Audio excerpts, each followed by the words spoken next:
আসসালামু আলাইকুম, সবাই কেমন আছেন? আশা করি ভালো আছেন। বাংলাদেশে দেখেন আপনারা, ফেসবুকে ঢুকলেই শুধু এই মেয়ে আর এই ছেলে। এই মেয়ে ছেলের সাথে 12 দিন রিলেশন করার পরেই ওর সব কিছু দিয়ে দিছে, অথচ জানে না এই ছেলের ধর্মটা কি। ঠিক আছে, তো এখন ফেসবুকে ঢুকলেই শুধু এই মেয়ে কান্নাকাটি করতেছে ওই ছেলের বাড়ির সামনে। এই ছেলের নাম রাজ।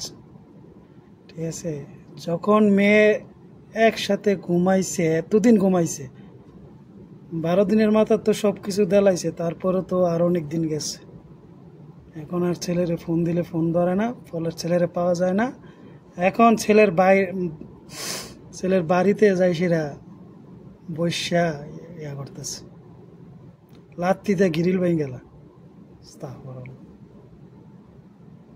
এই ছেলে একটা হিন্দু ছেলে, মেয়েটা মুসলিম সম্ভবত।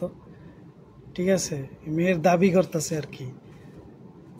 তো এই যে এই হিন্দু ছেলেটা মেয়েটার এটা নষ্ট করলো, এটার কি মেয়ের কি কোনো আকেল জ্ঞান নাই? একটা ছেলের সাথে 12 দিন রিলেশন করে একসাথে ঘুমাইতেছে, অথচ জানে না ছেলের ধর্ম কি। তখন তো মজা লাগছিল ঠিকই,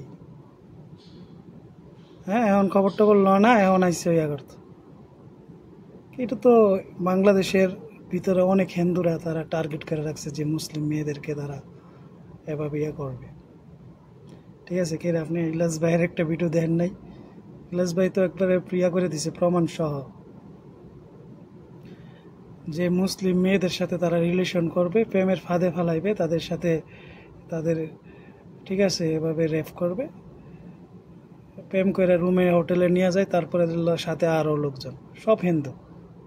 তারা চায় যে বাংলাদেশে যাতে মেয়েরা যাতে তারা মানে হিন্দুর বীজ দিতে চায় তাদের বাসায়। আসলে বাংলাদেশের মেয়েরা সাবধান, সতর্ক হওয়া দরকার। এটা অহরহ চলতেছে এগুলো, এটা ঠিক না। ঠিক আছে, বাংলাদেশের প্রশাসনেরও কোনো এর বিষয়ে কোনো ইয়া দেখে না। এই যে হিন্দু মেয়েদেরকে নির্যাতন করলো, এই যে নষ্ট করলো, কোনো প্রশাসন এ পর্যন্ত কী করলো? এর আগে এরকম ঘটনা ঘটতেছে অহরহ বাংলাদেশে। তাই যারা মুসলিম মা বোন আছে তাদের সাবধান, সতর্ক হওয়ার দরকার। আসলে হিন্দু ছেলেদের সাথে প্রেম করে, আসলে এটা তো ইন্ডিয়ার চক্রান্ত। এগুলা বাংলাদেশটারে হিন্দু রাষ্ট্র বানাবার লেগে চাইতেছে। আপনারা যদি এগর চ্যানেলগুলা দেখেন, হিন্দি চ্যানেল, তারা সবই ওইখানে কয় যে বাংলাদেশটারে ভাগ করে, চিটাগাং ভাগ করে দিবে, রংপুর ভাগ করে দিবে, আলাদা হিন্দু রাষ্ট্র বানাবে। ঠিক আছে, তো ভালো লাগলে লাইক করতে পারেন, শেয়ার করতে পারেন। আল্লাহ হাফেজ।